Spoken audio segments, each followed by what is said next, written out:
po natin yung ating kita dito sa South Korea kasi anihin po mo yung kumikita ka ng malaki tapos di mo may enjoy kasi masisira ang pamilya mo dahil sa kalokohan na gagawin mo. Okay, so sana wag mong hayaang masira ang pamilya mo, wag mong hayaan na di mo ma-enjoy yung kita mo dito sa South Korea. Karamihan pag nagkasala hihingi lang tayo ng tawad kasi nga God is a forgiving God, patatawarin na tayo. Yes, patatawarin tayo, pero yung consequence po ng ating ginawang kasalanan ay talaga pong babayaran natin yun. So hi guys, gagawa lang tayo ng video para maging paalala, lalong-lalo na sa mga EPS aspirant na nandito, EPS worker na nandito sa South Korea, tungkol ito doon sa isyong bimbangan dito, nung isang vlogger na taga D. So guys, ganito yan. Ngayon po, nagkabukuhan na, nagkahulihan. Hindi pa siguro nahuli ng kanilang mga asawa, pero papunta na doon. So bakit ganun? Kasi gagawa talaga yung panahon, o gagawa si Lord ng paraan para matigil yung mga kalokohan na ginagawa natin. So wag nating isipin guys na yung mga kalokohan o kasalanan na ginagawa natin ay forever yun na i-enjoy natin, darating talaga ang panahon na pagbabayaran natin yan. At yun na guys, ang hirap po ng kabayaran na yan. Napakalaking buwisit po kasi yan guys, buwisit sa amin yan. Sorry sa word, baka maano tayo ni Meta, pero yung ganyang mga guys, napakalaking yan, napakalaking kasalanan yung ganyang pinagagagawa. At lahat ng yan ay mayroon talagang kabayaran.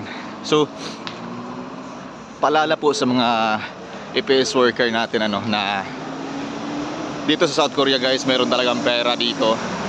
Pag magkaroon na tayo ng pera, sana wag lumaki ulo natin. Wag nating gagala tayo, gagastos tayo, mangbababae tayo, lalo na't may mga asawa. Palagay nyo na nag-i-enjoy kayo, pero guys, darating talaga ang araw na masisira ang buhay niyo pag ganyan yung mga ginagawa ninyo.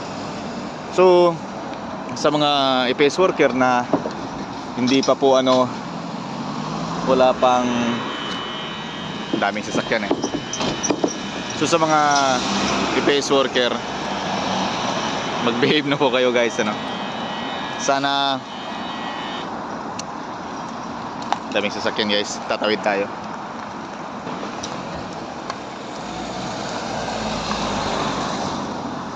So at saka para sa mga EPS worker lang guys, i-share ko na rin to. Nung nag-exam kami sa DMW, nag-exam pa lang ang dami nang nagkikwentuhan na pag nakarating sila dito sa South Korea ay pupunta sila sa salaminan. So mura lang daw dito yung babae, ganun pupunta ng salaminan. So yan guys, awa ng Diyos, walang pumasa. Kaya mag-iingat po tayo sa ating mga iniisip, sinasabi, kasi lalo na pag tayo nangangarap, mayroon po tayong Diyos na nakikinig sa atin. So sa mga EPS po na nag-aantay ng selection tapos bukang bibig na salaminan at babae dito sa South Korea, good luck po sa mga account ninyo. Sana magkaroon pa rin kayo ng sadyang name.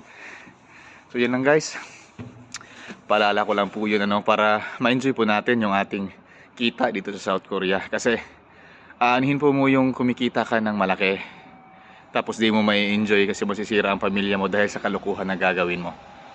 Okay, so sana wag mong hayaang masira ang pamilya mo, wag mong hayaan na di mo ma-enjoy yung kita mo dito sa South Korea. Ayos ba mga ka-EPS? Good luck po sa inyo, and God bless us all. Pray always para malayo sa temptation. God bless.